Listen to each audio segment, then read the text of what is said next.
Guys, ni kita akan tukar ekzos motor dinamik. Ekzos baru sampai, iaitu EJM cutting standard. Gantikan ASM ni.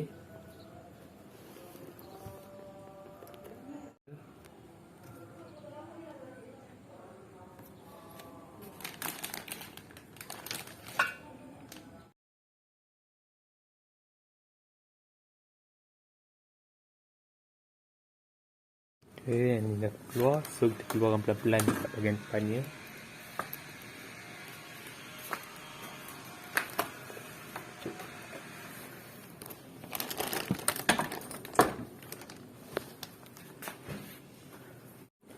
Okay, kalau dia kita masuk kat sini, lepas tu kita ikat je biasa lah. Senang je sebenarnya nak pasang ni. Ni dulu, kemudian kita masukkan yang depan ni.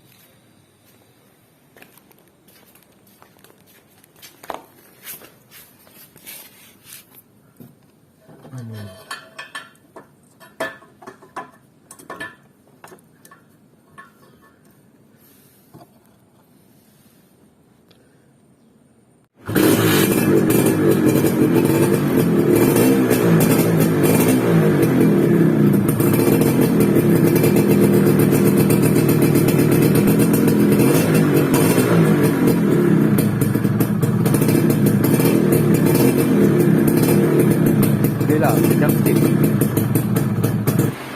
servis carburetor untuk full problem sikit. Support.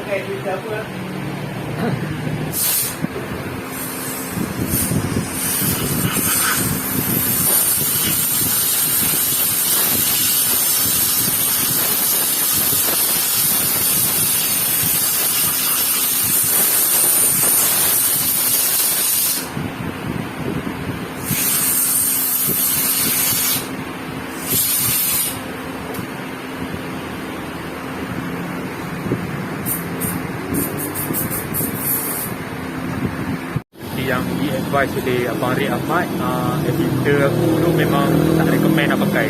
So aku kena cari filter standard balik. Filter performance memang tak elok. Dia buat carburetor aku jadi kotor lah. Baik-baik benda yang paling aku takut sekali lah, kalau takut getah diaphragm dan koyak. Kalau koyak aku keras tu.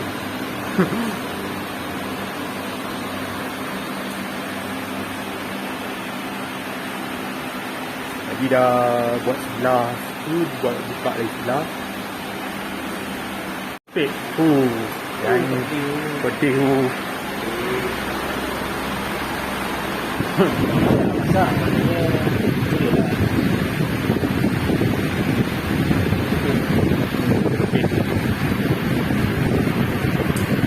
Ini dah lama dah. Lama dah. Pasang tu mana?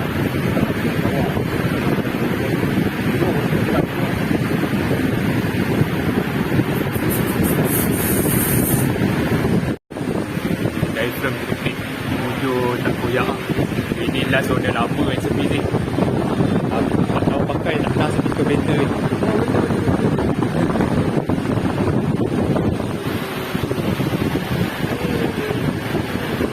So aku cakap keras lah kalau kena. Yang ni sebelah dia 3-400 juga lah. Original Kawasaki. Getah ni saja. Tapi inilah dia struggle kalau pakai carburetor yang ni lah.